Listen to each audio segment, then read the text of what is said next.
So we'll get started here. I know it's 9:02, so we will get started. My name is Amanda Waters. I'm the Director of Athletics at Mater Dei. I am here with my co-host, Jen Brooks.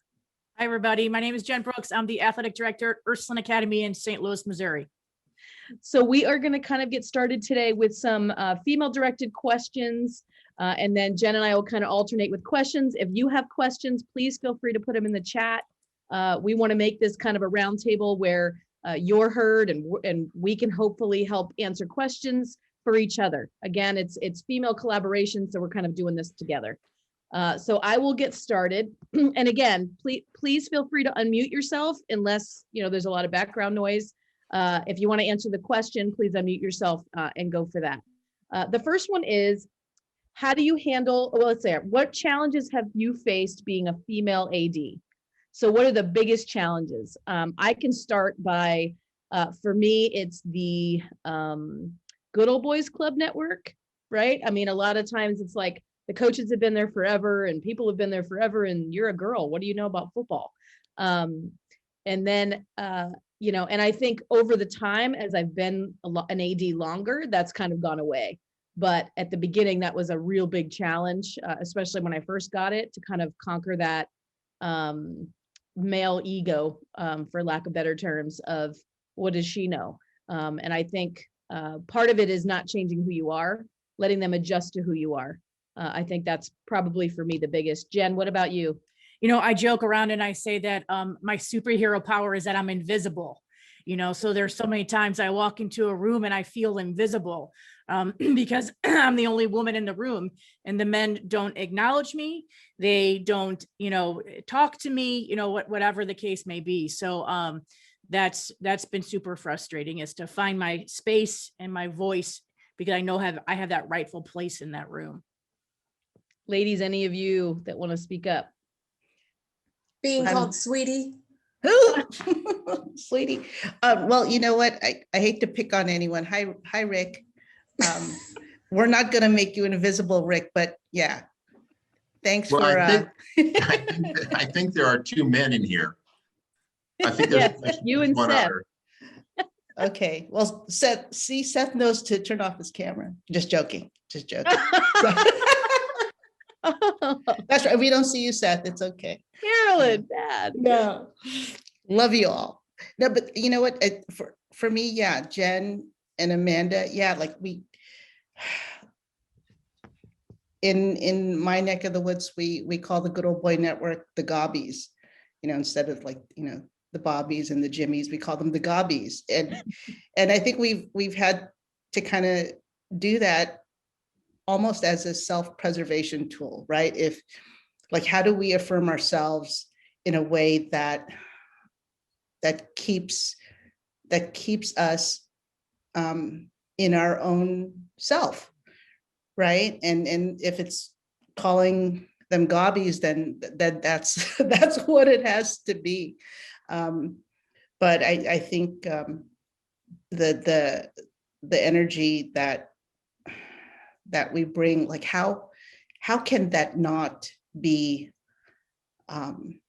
appreciated, is what I always think of. What I always think of is, how can women's work not be appreciated? And so I'm all for, telling the gobbies to yield, stop, step aside, or come along, and I think that's gotten me into trouble a lot, but that's okay.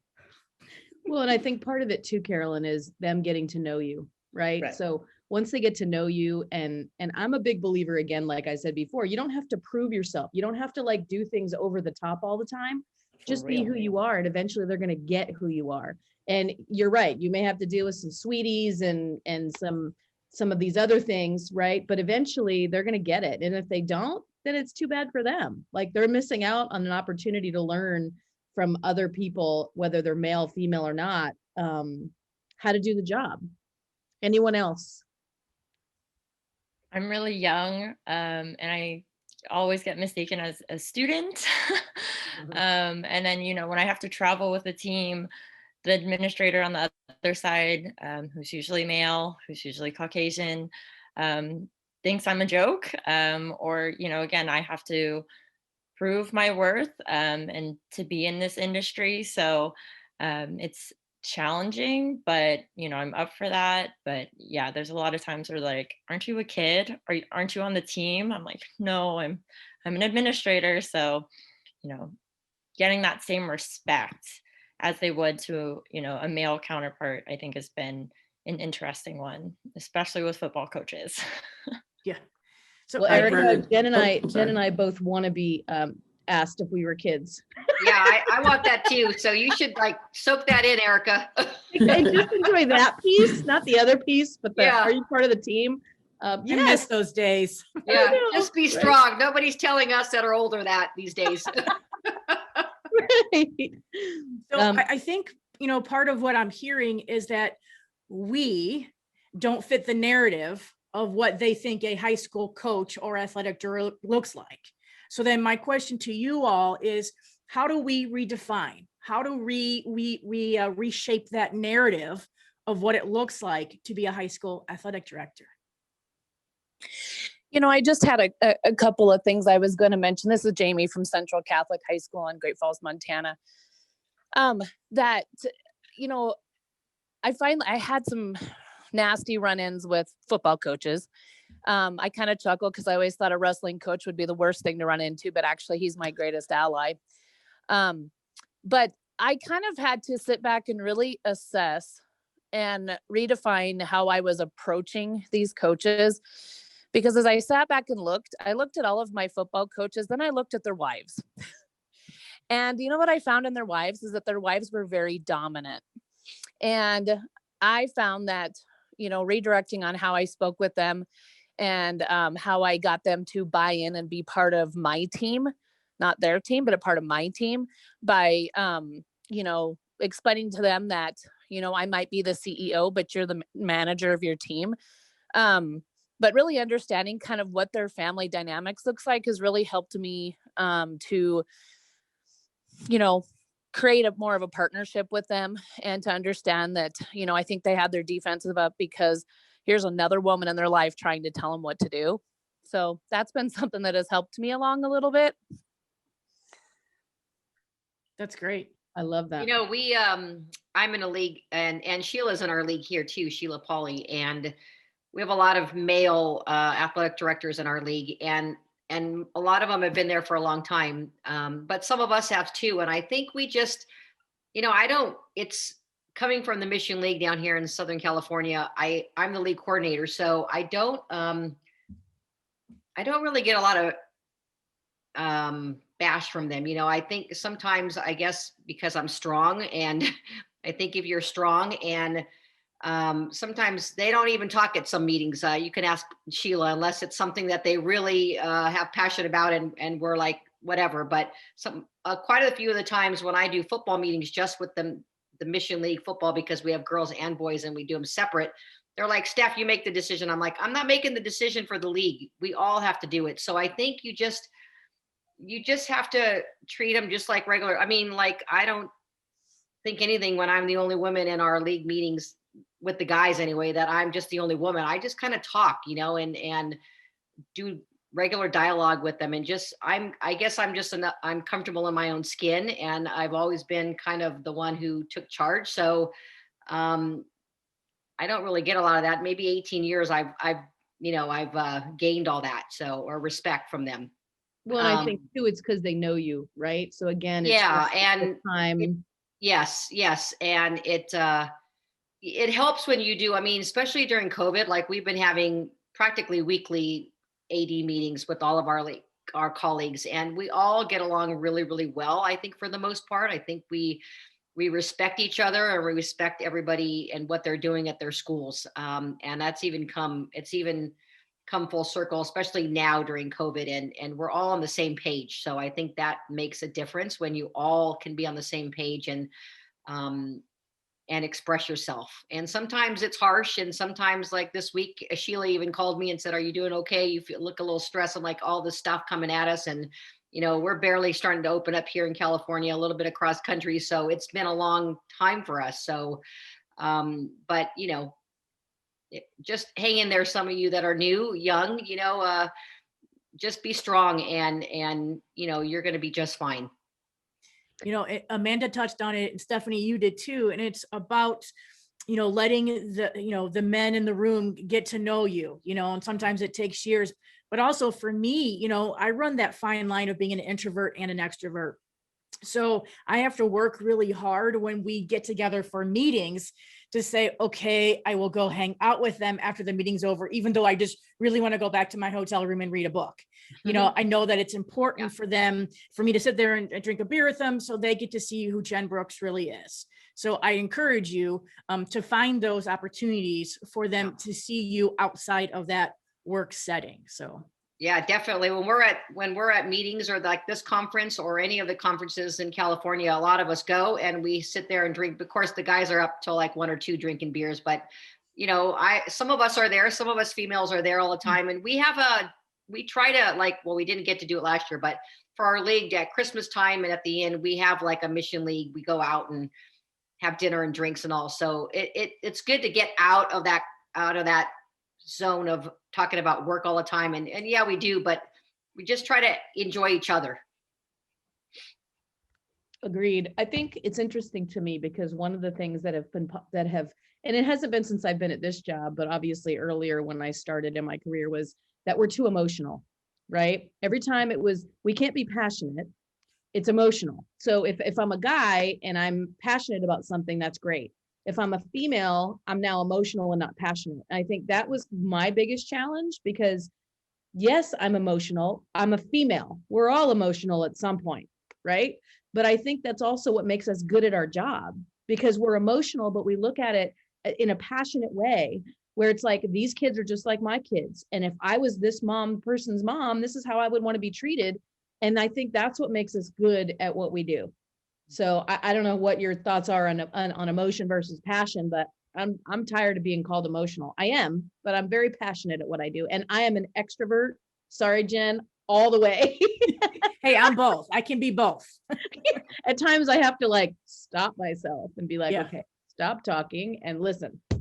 So Amanda, I don't want to put Jolene on the spot, but I think she's got a good story to tell. Yeah.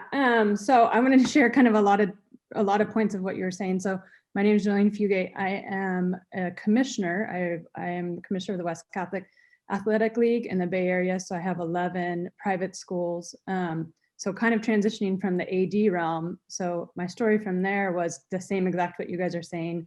My football coach was interesting because I came from Valley Christian High School, which is very dominant in football. And for me, the one good thing was my husband was a freshman football coach. And so it was like, it was weird because, so he actually got teased more because he, became, oh, your wife's your boss kind of thing.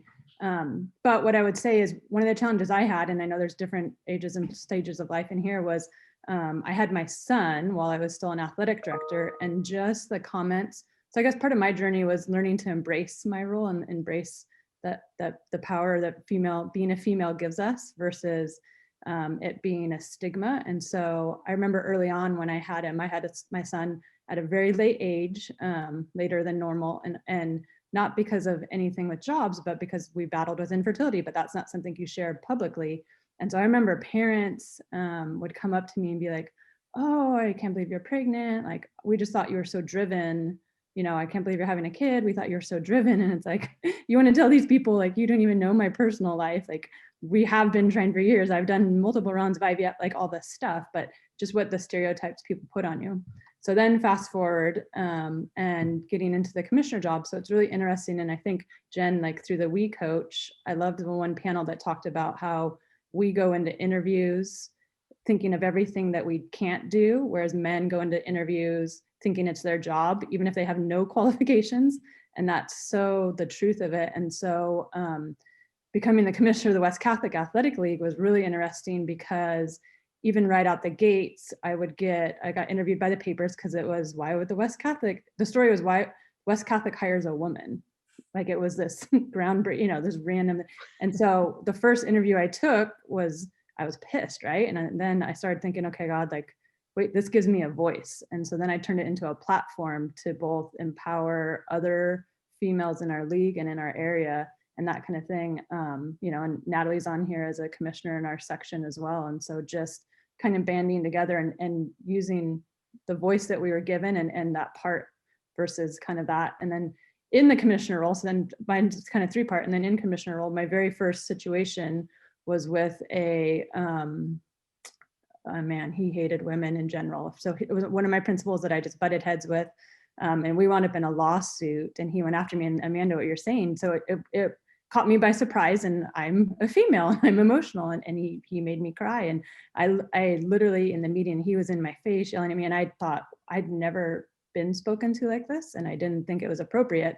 But the narrative that played out was, you know, Julian's too weak to be our commissioner, this and that. And so it was neat to see the other male principals, because I have, you know, majority of male principals, kind of come to my side and say, you can't speak to women like this. And he got in a lot of trouble. But just the initial, it was one-on-one in a room. And so it kind of became his story versus my story. And oh no, she's over exaggerating it because of her emotions. It's like, wait, no, you can't say that kind of stuff to anybody, let alone a female. And so it played out well, but man, it was so it was in December, my first year of commissioner. And I remember thinking, what the heck did I sign up for? Because this kind of stuff hadn't come out and stuff. So I think the encouragement to everybody here too is just really taking that and using it as a power versus, I think as women too often we use it as like a crutch. And so finding that part. And now, you know, the other thing I remember out of the summit, the We Coach Summit, was just a shoulder tap thing. And so now I feel like my calling is to find women in the Bay Area and encourage them and tap their shoulder and say, hey, I know you do this. Hey, have you thought of athletics? Hey, did you know you could do this? Because in high school, I remember I just thought athletic directors it was always a white football coach. You know, I grew up in Colorado, so it was always the white football coach. And I didn't even know athletic director was a job that you could do until somebody invested in me. So. That's great, Jolene. That's a fantastic story. I love that. And we all applaud you for sure, because, you know, using the platform to make it understanding that women can do those things, right? And I think, and go to Jen's point on how we can kind of redefine. I remember being 6 years old, and I was at a softball game with my parents. My dad would play, and there was girls playing with dolls, and there was boys playing with all the softballs. And so I would want to go play with the softballs. And I remember all of them being, you can't be here. You need to go play with the dolls, right? But I think it has to come from an early age where we get into elementary schools and middle schools and speak about all the things that girls can do. Because I don't know about all of you, but I remember when I started playing sports pretty heavily in middle school is when people would say, oh, you're a female and you play sports, you must be gay. And it was like, you had to have the strength to be able to be okay with being labeled that way. And some girls don't want to do that, so they just stop playing, you know? And I think that's part of it is, you know, the persona that I have 2 kids. My boys are 11 and 14. I was married 21 years. So it was interesting because at the beginning I'd have to introduce myself as I'm Amanda and I'm not gay. My husband's a man. And I'd laugh, right? Because I thought that was funny. But then as I started years down the road, I'm like, that's not so funny. Like, I shouldn't have to introduce myself that way.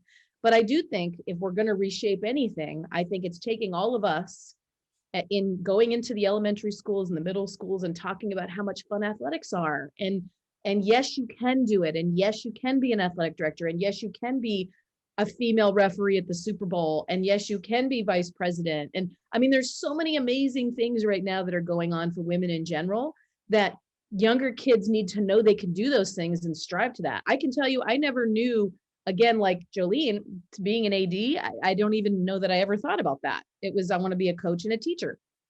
And then this job came up and I took the one at Carlsbad and here I am. So, and I love what I do, you know, and I think that's part of it. So it's funny because I'm going to share with you, I actually got a tattoo. And I got it. And the story I say behind it is from when I was 6, I was told there's things we can't do because we're women, but actually we can. And I think that was the point of what I got, was like an affirmation to myself, confirmation to myself, and all the doubters. So Jen, what do you have? I don't know what your thoughts are on that. Well, Yeah, to piggyback what you're saying, for me, when I would go to the national conference, I always brought my husband, because up until just last year or so, I didn't know other females existed. In my little world of St. Louis, there was not very many, female athletic directors. So I'd always bring my husband, because going to those national conventions, it was lonely for me. But what would happen is we would walk through the exhibit hall and I'd have my name tag that said Jen Brooks, athletic director, and his would say Don Brooks, visitor. And every single vendor went to my husband and not me, which then he got a big kick out of me. He's like, that's the boss, and you just lost that deal. And we kept on walking. But so, not only do we have to, encourage the young women in our buildings that they can do it, they can be it. We have to teach, encourage the men and the businesses and the vendors that we work with, that we are just as valuable as the man sitting next to us. So that, if you want to lose my business real quick, send me an email that says, gentleman, or, whatever, or ignore me when I walk by you at the exhibit hall. So, so the pressure is heavy. Not only do we have to make it easier for the next person who's going to sit in this chair, and I'm hoping it's going to be a female because I work at an all girls school. I have to educate the men I work with. I have to educate the but we have to educate. We have to perform, connect allies. We have a lot to do, ladies and gentlemen. Kristen has a question. Hi, everyone. Thank you for letting me share in your stories.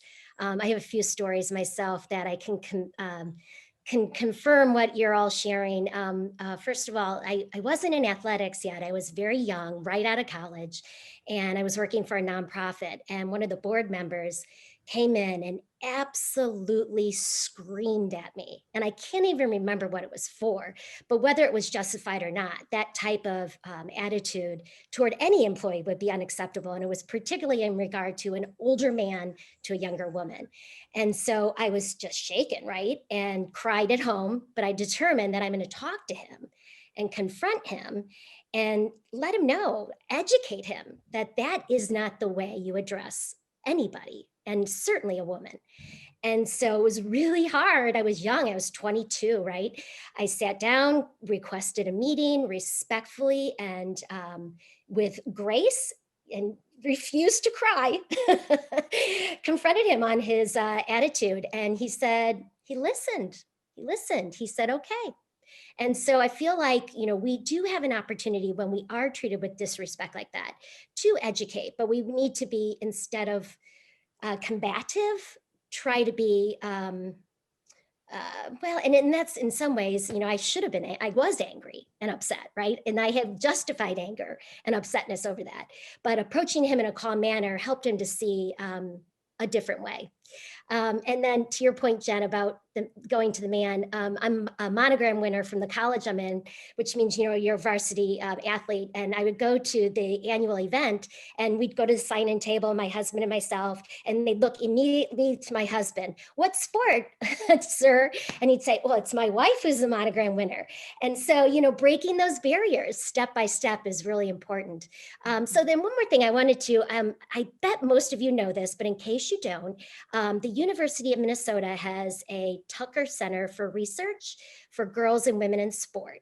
And it's an incredible opportunity to get all kinds of studies and signs and events and campaigns to increase the number of women playing sports, but also women participating in leadership roles as coaches and as athletic directors. And their director of their center, Nicole Lavoie, she's a good friend of ours. I'm the program director for Play Like a Champion today. She spoke at our conference recently. She actually helped to give rise to the Play Like a Champion educational series. And the topic for our virtual conference last June that she was speaking on was girls in sport. And she said, I want to tell you what, it's not a big secret on how to get more women involved in sport. She said, wait for it, invite them. Invite them, say, hey, have you ever thought about coaching? Hey, have you ever thought about playing flag football? Invite the girls, invite the women. If you have younger children, invite a mom to coach, because it always seems like it's the dad who's the volunteer coach. Invite them, reach out and welcome them in and ask them to join the ranks. So again, thank you for sharing your stories. It's good to be in this space. Awesome. Thank you. You know, I have a question for everybody. How do you handle the work-life balance? And like, I love my husband dearly. We've been married for 25 years, but I don't think he doesn't, have all those mental lists of the groceries and, running around and all these things to do, and I'm blessed because my kids are 23 and almost 21, so they're not kids anymore. So that guilt of running home to make dinner or be there for them doesn't exist anymore. Thank you, Lord. So how do you all do it, especially with younger kids, and how do we break that imbalance? How do we get the men to have those mental lists as well to unburden us a little bit? That's funny, Jen. Yeah, like I said, I was married 21 years. I'm divorced now, but it's not just because of the job I'm in. But I think that you have to, the kids a lot of times come with me, and it's interesting because they always say, oh, that must be tough on your kids. What kid doesn't want to go to sporting events? Right? So there could be a lot worse places they could go than with me to the football game on a Friday when there's 8,000 people and people are going crazy when we actually play. But I mean, there could be a lot worse places. So I'm a big food prep person. I food prep everything on Sundays for the week. I do breakfast, lunch, dinners. So it's real quick and easy for the week for them. So that's kind of how I manage it. And then obviously I take my weekends to really kind of make sure I spend some quality time with them and have some time. So anybody else want to chime in would be great. We have 4 kids. Oldest is 12, youngest is 4. So we're definitely in that like mixture. I'm Kat Arroyo. I'm at Carondelet in Northern California, just so you guys know. I just recently took over our AD position, and it's an all-girls school. So we have a platform that's really great that we can show the girls that they can do this. And so I encourage my coaches to bring their kids and have that out there so that the girls can see it. But I am really lucky in that my husband is really great at all of that stuff.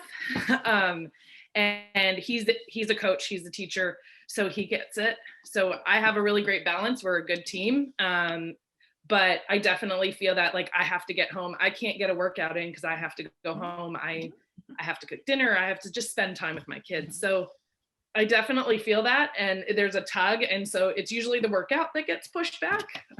But I think that it's something that we can show these girls. Like I also coach as well. I'm our head water polo coach. I also coach with the U.S. national team.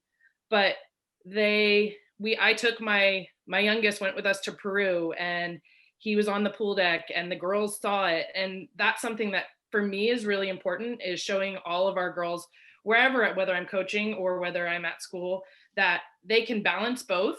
And my kids love, like you said, my kids love coming with me and being at school and just being around everybody. I love it. I love it.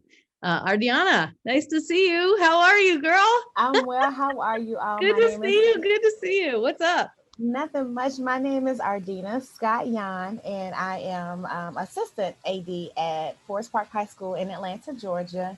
And so my husband and I, we don't have children. So, I mean, that works for us. However, I did want to share what I heard once before. I heard a lady on a podcast before said, when you have to go to a football game and your husband has to keep the kids, he's not babysitting his own kids. So they just have to stay with dad, and he's not babysitting. Like, it's okay. They can stay with their dad, and you don't have to feel bad because he's not babysitting. So that's something I always kept in my mind. And but my husband, he's really good about, I try to do a work-life migration or integration, so it's like, hey, you want to come to the basketball game tonight? It's, like, oh, no, I don't want to. But I always just like, hey, come on, let's do it together, because that's, most of our time is spent at gyms and games and stuff. So. Great. Thank you so much for sharing. Carolyn, you are up, my dear. Thank you. Oh, I love this. First of all, I love that, like this energy and movement towards the integration, right? Towards knowing that even for us females who've had to historically, right, we carry a workload, and that's the expectation of all societies. I think that we generally come from. And so just that energy to really to know that we can't do it all ourselves, and to change even that context, right? Like, and sometimes that means like really specific stuff, like making sure the lawyers at my school know that, we have these little ones running around after school, and we need to make sure that we accommodate that because they're siblings of the girls who are playing, or they are our coaches' kids that need supervision as well, so their folks can work, right? So even like what is afforded at our school sites that promotes the family dynamic, that promotes an extended family, because we can't be left to, like, when I like to call myself nosy anyway, but like I would ask I would ask our coaches, like, what is it like, what does your day look like? I would ask our students who they say, oh, I can't try out. I'm like, well, why can't you try out? Like, what is it exactly? Tell me what your day is like. What does that look like for you? Do you have to go? For a lot of our girls, especially like sophomores, for some reason, when I needed them to play sports, they were like, no, I got to go pick up my younger siblings at the elementary next door, and we got to go home. And I got to make them dinner. And I got to, they were already taking on, especially females, taking on the workload. Right. And so how do we integrate that with our sports programs in a way that really recognizes and values the family dynamic, right? Also, I never waste an opportunity to tell the story about when I had my second son, also in advanced maternal age, as my doctor says. And I told my husband, I said, we want this baby, and I will not be a single parent again. And so, what my schedule is, what the demands are of me in that context, and let's talk about it. So really, so he makes dinner. Well, he was making dinner anyway and doing all that. So the idea of work, and even if it's household work, right, for which we are already undervalued generally, right? But to put that on the table for that everyone's value relates to that, right? So anyway, I love all these stories of fierceness and stuff, and then yet I still do worry about the toll it takes on us, right? The toll it takes on us, the toll it takes on our families and our longevity in this profession. And I really do think that the profession is ready to kind of sway more our way, to be honest. Agreed. Totally agree. Thanks. Thanks, Carolyn. All right, Rick, you are up. Well, this is going to be a little bit different perspective, isn't it? So look, just wanted to share a couple of thoughts. I have a super accomplished wife.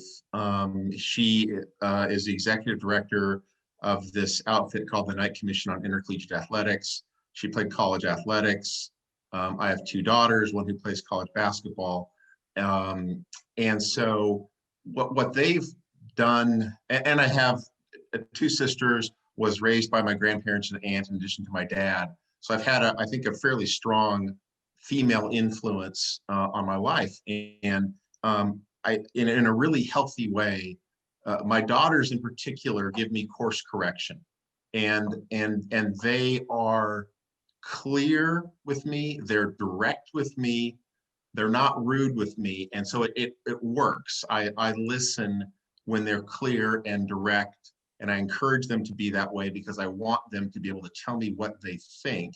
And then I've got the responsibility to process that and to give them something, back. And so that's one of the things. So what I tell people is, and I don't know whether you guys find this to be true, whether there's a difference between men you work with who have daughters and men you work with who don't have daughters. but I mean, maybe with rare exception, everybody has a daughter, a cousin, a niece, a granddaughter, somebody who they want to have opportunities and to make sure the opportunities are there. And so when I talk to other men about situations that I might see like we had a situation with my daughter, I don't know whether you guys see this, but at the high school that she went to, and we raised hell over this and ultimately didn't get anywhere, but the boys' basketball games were always scheduled later in the day, so they never missed school. The girls' basketball games were always scheduled earlier in the afternoon, so they had to leave school early, miss class to take this bus to get somewhere else. And we said, let's just share the responsibility, share the opportunity. And those are the kind of, they may seem subtle, but they're really significant. And I have a friend who's a commissioner at the NCAA Division I level, and she said to me, the best advocates we have for Title IX, which is a tiny bit different than what we're talking about here, are dads of daughters. And I don't know that it should be that way, but I've been a really strong advocate for a lot of years because I've seen how this works. And sometimes it's subtle and sometimes it's really overt. And I just think sometimes it takes just banging on the door over and over and over. And again, I have the benefit of having, a really accomplished wife and two daughters who keep me honest. And I'm thankful for that. And it helps me be an advocate for what you all are talking about. So I'll just stop there. I just wanted to share that with you. I love it. Thanks, Rick. That's great hearing, definitely great hearing a male perspective with daughters and all of that. Jolene, you are up. All right, I want to share two things on the work-life balance. I think one thing comes to mind is early on, and I think kind of like Catherine said, I only have one, but I was athletic director and I was coaching during the same time. And I coach soccer. And so in California, soccer, basketball, and wrestling all fall in the same season. So my day would be work, go coach, get off a bus, and go to basketball. And so I remember early on, my husband saying to me, and no fault of his own, it was actually really productive. He said, one time I came home and he said, they always get the best of you. And it really actually, at first, again, I was like, what? And then I really took some time and thought it over and stuff. And so then I made a pact with myself that I picked a point on the way home. And I can't remember, I think it was a street, but I just made a point of every time I passed that street, I left work at work. And then I went home and I was mom and wife. And then when I was going to work in the morning, I left wife and mom at home. And so for me, I had to, and I think somebody said this earlier, I had to have a point because I had to make a purpose. It had to be a purposeful thing because I didn't realize I was doing it. Here I was trying to juggle it all, right? I was trying to be a really good AD and a really good coach and a really good teacher and a really good mom and a really good wife. So that's one, is just kind of finding that part. And then the other one that kind of comes to mind is just like figuring out like how to, and I think this is what Carolyn's saying. So you talk about empowering the student athletes by seeing this. I also feel called as a parent, that's really important for me to show my son that I can do this, because I think we're raising the leaders of tomorrow, right? And so it is important for him to see mom can do this, and mom isn't just, barefoot in the kitchen cooking you meals and that kind of thing, but actually look at her go. And so just that part of that, empowering the students around us. But I think it is, and I hear lots of moms on here, so remembering you're empowering your future, your kids and the future of our world. And so it's so important as we encourage women to do this as well. Real quick, then we have hands raised and we'll get to you real quick. I want to tell you a story real quick about your street sign. So for me, my husband would ask, hey, how was your day? And automatically I'd go, oh, and I would start to vent. And like, that's a horrible thing to do, but that's what I did. So when I realized I was doing that all the time, I said, honey, I love you. Don't ask me how my day was, because I just like unravel for you. And that's not good and healthy. So I said, if I want to talk about it, I will, but ask me another question, like just like rephrase it or something. So not to like recognize that, like you gotta separate it. I think that's good wisdom. We have lots of hands raised. Hillary, you're up. Cool. Good morning. Well, it's morning here. I'm in Oakland. I'm our assistant athletic director at Bishop O'Dowd High School. And I also get to coach cross country and track. And as being the head cross country coach, I get to coach the boys and the girls. And I think, I mean, obviously we're all in really amazing positions of being women, but also being right there with having a lot of opportunity to interact with young boys. And I found so many times, like when I meet coaches and I'm like showing them where the locker room is or whatever, I didn't realize, but I was like quick to bring up that I had, competed in a Division I sport at a high level, and that the way that I was received after that was so much different. I'm also like, I'm turning 31 this week, so like I'm also young, but like seeing the change and like I'm legitimate once I was able to talk about like my experience of being an athlete, was something that it took me a little while to kind of realize, versus I remember this was a couple of years ago, walking up and hearing some of the boys that I coach talking about like, yo, I looked up Coach Hillary. Do you know she was faster than like most of us are in college? Like, and then like bragging on me and thinking that that was just like the coolest thing. And so just, yeah, I thought about that. And like, we have however many 600 boys at our school that I'm getting to interact with every day and like kind of shape their view of a woman in sport at a young age, and they have the rest of their life. So that was just something that could kind of come to mind, but really happy to be here. I love it. Thanks so much for sharing. I love that. Yes, very nice. I love it. Deb, I believe you are next. Yeah, so just along the same line, I'm the athletic director at St. Joe High School in South Bend, Indiana. And I've only been in this role this is my 5th year. But for 30 years prior to that, I was a Division I head coach, volleyball coach. And so very different, like obviously lots of time there as well. But just wanted to say, I don't remember who it was. I think Jolene said something about, there was the street and you left work behind or whatever. And I really strongly believe that we have to have boundaries, and we have to have those, it's not balance. It's not balance. It's out of balance, but you have to have some boundaries to kind of protect your sanity. So whether it's that, or like when I was coaching, one of the things I said, I will never, ever look at film at home. I'm just not going to do that. When I'm home, I'm home. And when I'm work, I'm going to be at work. So in this role, I put some boundaries around when I'm going to answer emails, because you get the parents and you think, oh my God, I got to answer this right away. And you don't, so I just think, that would be my suggestion. Just develop some boundaries so that you can keep some sanity and somewhat of a balance, or at least have some private time, some personal time that we all really need. Agreed. Completely agree, Deb. All right, Stephanie, you are up. I just wanted to talk a little bit about how we can get more young women to be coaches and head coaches. We're an all-girls school, so we, our girls, we tell them every day, you can do anything you want to do. You don't have to be a man, and all these things, and they strive for all that. And we do have a lot of, like, over the 18 years I've been at Flint Ridge, we do have a lot of young ladies who are assistant coaches that are our alums, which is fantastic. And I try to get more and more every year, but it seems like they want to stay at that lower level, or they want to be assistant. They don't want to be head coaches. And probably we have 12 sports and probably 20 some levels. And I probably have 2 head coaches of programs. So, I think we always have to push for those younger generation, those girls to step up and trying to be, even if they're moms or young moms, or they're going to get masters or whatever, I'm always just trying to like say, girls, you're ready for this, and you can do it. And I'm sure, I don't know if it's like that for all of you, but it's difficult to get them at that next level of being a head coach. And that's always what I'm striving for, to get more of our young ladies or women in general, just to be head coaches and not just assistant coaches.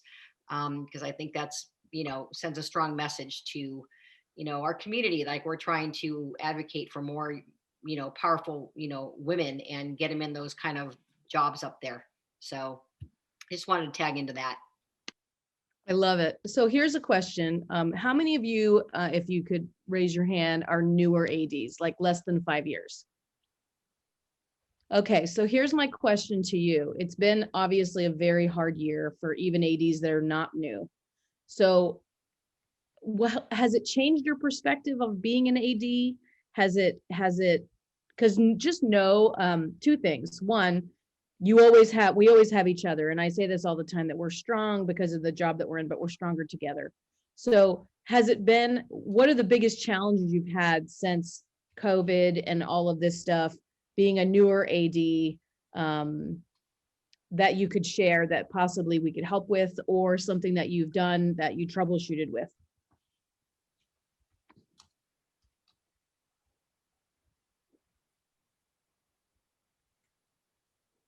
Here's two things I'll tell you. Number one, the biggest thing you can do is collaborate. And I can't say this enough. You have to find people in your league, people in your area, that you guys can really, you have to have somebody that you can speak with and vent to, or complain to, or troubleshoot with, to figure out how to do certain things. Just know that you're not alone. It's hard as a newer AD to not feel alone. I know when I first started, it was kind of like, here's the job and good luck, figure it out. But that's not how it is anymore. And just know that. And Jen and I put our information in the chat box. You can reach out to any of us, or you can follow me on Twitter or her on Twitter, and we respond. We'll talk to you, we'll call you, we'll see what we can do to help you. And again, we may call you and say, hey, how does this work? And but again, I mean, I think it's so important to not give up. And that's the biggest message I can say. Like, if you're a young AD, and it's been a hard year, it's been a hard year for all of us. We haven't even started. Our first cross country meet Saturday. It's the first thing I've seen since I got hired here. So I get it. But just remember that it does get better. There are easier things to come when sports start and things kind of get back to normal. And rely on us, rely on the people that you know. You could always reach out to any of us to kind of help each other. I know for me, my biggest struggle, and Jen might have heard this, I run a national AD call. And so on that call, we had the UCLA AD, and he said something that was really important. I think you should hear. He said, I asked him what his biggest challenge was, because he's only been there 8 months and I've been here 6 months. And he said, the biggest challenge is connection. It's so hard to build connections when you're not around a lot of people, right? You build connections which build relationships, which build trust, and then which is your success, right? So you start with communication, builds relationships, means trust, and that's your success for your department. And that's the biggest challenge with COVID happening. You know, your incoming freshmen, part of them don't even know your campus because they haven't been on campus, right? Or if some of them have, the others haven't.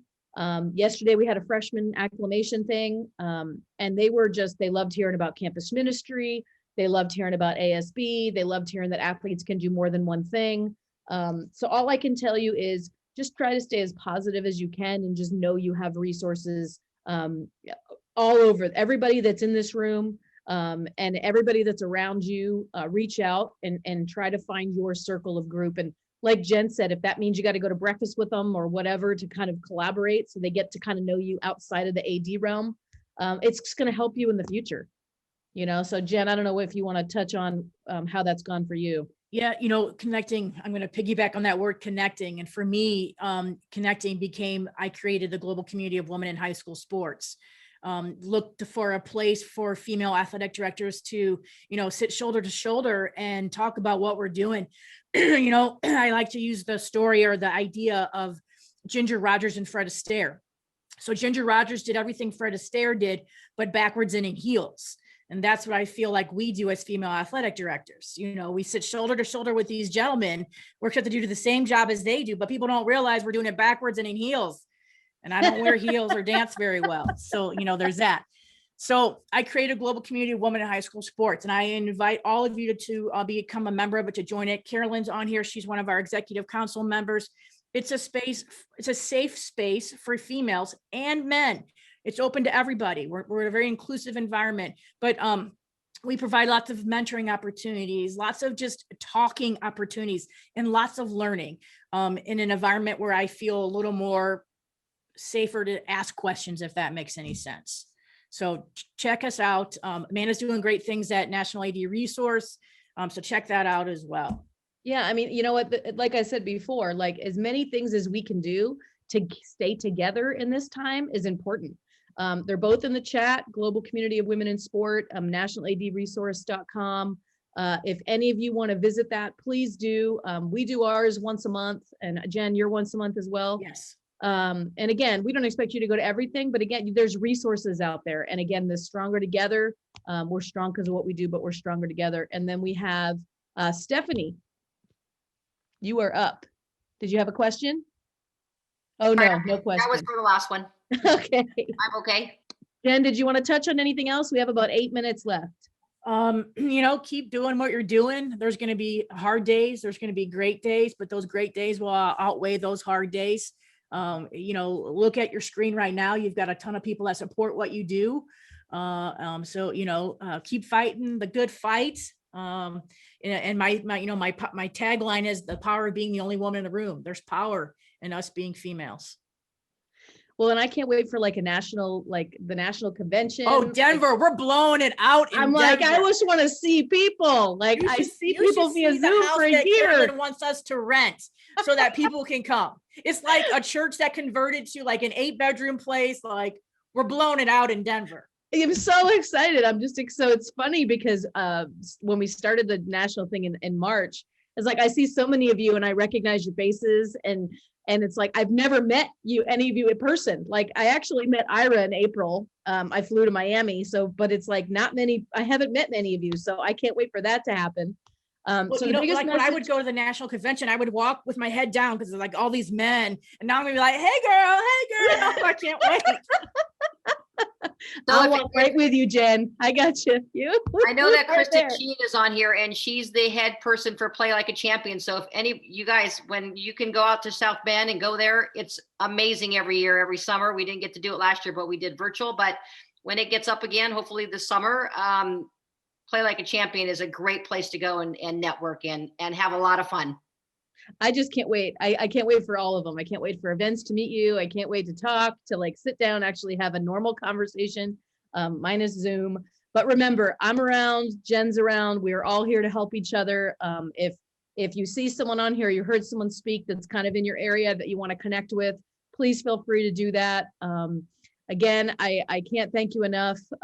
You guys are all an inspiration on how much you care about kids. And that's kind of what I know what helps me going through this whole pandemic when we haven't even had a sport.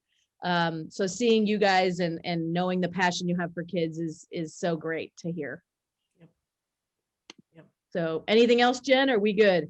We're good. Thanks everybody for spending some time with us today. It was nice hearing and seeing you all. Yes. Have a great day, everybody.